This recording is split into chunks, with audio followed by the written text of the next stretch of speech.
ஏதாவது ஒரு இடத்த குறிப்பிட்டு சொல்லுங்க சகோதரரே, சும்மா பொதுவா சொல்லக்கூடாது. ஏதாவது பழுது ஏற்பட்டிருந்தா அந்த மாதிரி இடங்கள்ல இருக்கும். இன்னைக்கு நம்முடைய தேவையை விட கூடுதலான மின்சாரம் நம்ம கிட்ட இருக்கு. கோடை காலத்தை சமாளிப்பதற்காக நமக்கு என்ன கூடுதல் தேவை ஏற்படுகிறதோ அது டெண்டர் மூலமாக பெறப்பட்டு முழுமையான நடவடிக்கைகள் அந்த பூர்த்தி செய்யப்பட்டிருக்கு. எங்கேயாவது ஒரு இடங்கள்ல இந்த வெப்பத்தின் காரணமாக பழுது ஏற்பட்டிருந்தால் அது சில பேர் என்ன நினைக்கிறாங்கன்னா, ஏடிஎம்கே பிஜேபிலாம் இது ஒரு குற்றச்சாட்டா சொல்லி எப்படியாவது கொண்டு போய் கீழே சேர்த்தலாமான்னு பாக்குறாங்க. பொதுவாக தானே அவங்களுடைய கருத்து தானே.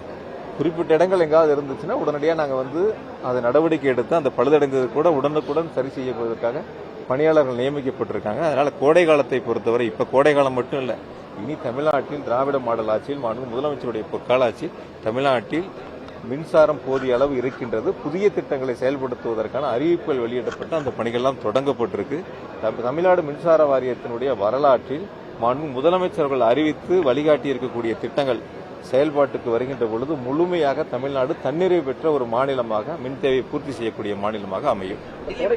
ஏன்னா ஒரு 7000 மெகாவாட் அளவுக்கு தெர்மல் பிளான்ட் போடுவதற்கான திட்டங்களை மின்சார வாரியம் முன்னெடுத்திருக்கு. ஒரு 14,500 மெகாவாட் பம்புடு ஸ்டோரேஜ் ஸ்கீம் போடுவதற்கான திட்டங்களை முன்னெடுத்திருக்கு.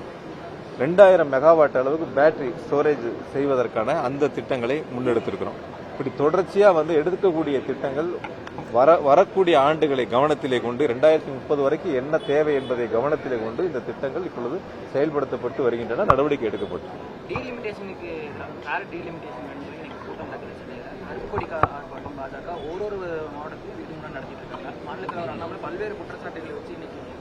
சார் ஒரு விஷயம், ஒரே ஒரு வீடியோ நேற்று பார்த்தேன். மது விலக்கு சம்பந்தமா 2023 அவர் பேசின பேச்சும் 2024 அவர் பேசின பேச்சும் ஒரு வீடியோ பார்த்தேன். அது வேணா உங்களுக்கு போட்டு காட்டுறேன், என் செல்போன்ல இருக்கு. வீடியோ பார்த்தேன்.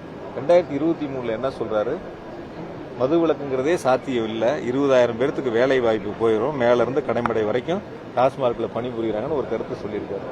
24 ஒரு வாக்குறுதி கொடுக்கிறாரு, ஏதோ அவங்க வந்துட்டா மது விலக்கு வந்துடும், கடைகள்லாம் மூடிடும் சொல்லிட்டு. ஏதாவது நான் கூட பல முறை சொல்லியிருக்கேன், அரசு நிகழ்ச்சிகள்ல தயவு செஞ்சு சில கோமாளிகளுடைய கேள்விகளை கேட்டு நேரத்தை வீணடிக்க வேண்டாம்.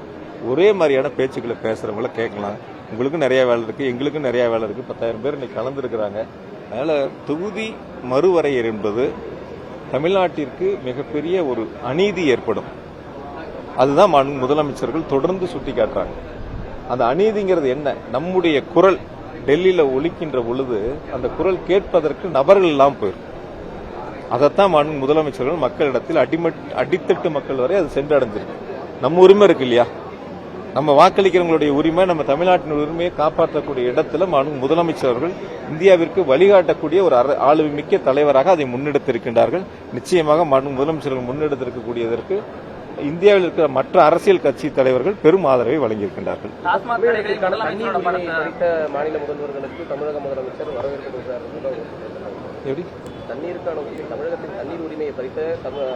மற்ற விஷயங்கள் இப்ப இன்னைக்கு வேலை வாய்ப்பு முகாம் போடுங்க, நாளைக்கு துணை முதலமைச்சருடைய நிகழ்ச்சி இருக்கு, பிரம்மாண்டமான நிகழ்ச்சி இருக்கு. பொதுவான அரசியல் கருத்துக்களை அரசு நிகழ்ச்சிகளை தவிர்த்துருங்க. நன்றி. பிளே ஸ்டோர் மற்றும் ஆப் ஸ்டோரில் இருந்து பாலிமர் செயலியை QR கோடு மூலம் பதிவிறக்கம் செய்யுங்கள். செய்திகளை உடனுக்குடன் பெறுங்கள்.